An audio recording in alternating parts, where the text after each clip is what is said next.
razumiješ? Otkako sam prohodao, držim jezik za zubima i trpim svačije glupe navike.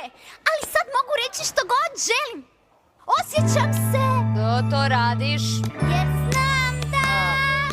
Otkad znam za sebe, sam riječi skrivao. Jezik rad je pregrizo, nego pričao.